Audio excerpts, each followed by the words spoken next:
नमस्कार दोस्तों, आज हम बात करेंगे प्रकृति के मानवीकरण की। प्रकृति का मानवीकरण छायावादी काव्य की प्रमुख विशेषता है। छायावादी कवियों में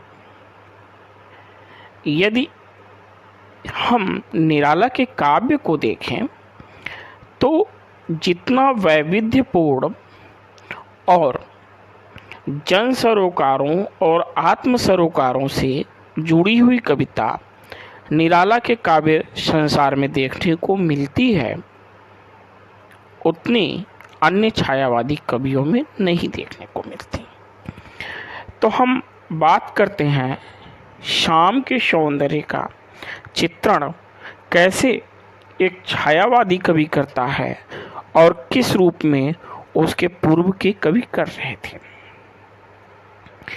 निराला की कविता संध्या सुंदरी में वह लिखते हैं, दिवसावसान का समय मेघ में आसमान से उतर रही संध्या सुंदरी परी सी धीरे धीरे धीरे।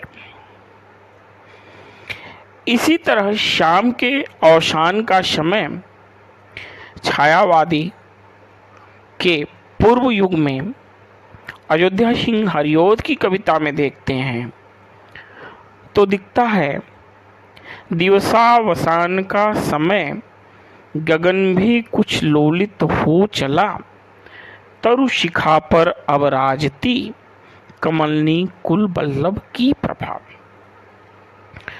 तो जो नामवर सिंह कहते हैं कि छायावाद स्थूल के प्रति सूक्ष्म का विद्रोह है, वह ये इन दोनों कविताओं में हम देख सकते हैं। हरिऔध जी की पंक्तियों में संध्या का समय जो स्थूल रूप में हम देख सकते हैं वह दिखता है, और निराला की कविता में प्रकृति का मानवीकरण हुआ है। संध्या को सुंदरी के रूप में चित्रित करके निराला ने प्रस्तुत किया है। आगे की पंक्तियों में वो लिखते हैं, मदिरा की वह नदी बहाती आती, थके हुए जीवों को शशनी है प्याला एक पिलाती। तो संध्या रूपी सुंदरी के सौंदर्य का और संध्या का मानवीकरण करने का जो वर्णन निराला ने किया है, वह निसंदेह सौंदर्य के सूक्ष्म से सूक्ष्मतर की अभिव्यक्ति है। प्रकृति के उपमानों में मानवीय कार्य व्यापार का आरोपण छायावाद की प्रमुख विशेषता रही है, और इस विशेषता को, स्थूल और सूक्ष्म के अंतर को हम शाम के दो कवियों के वर्णन के माध्यम से बड़ी ही आसानी से समझ सकते हैं।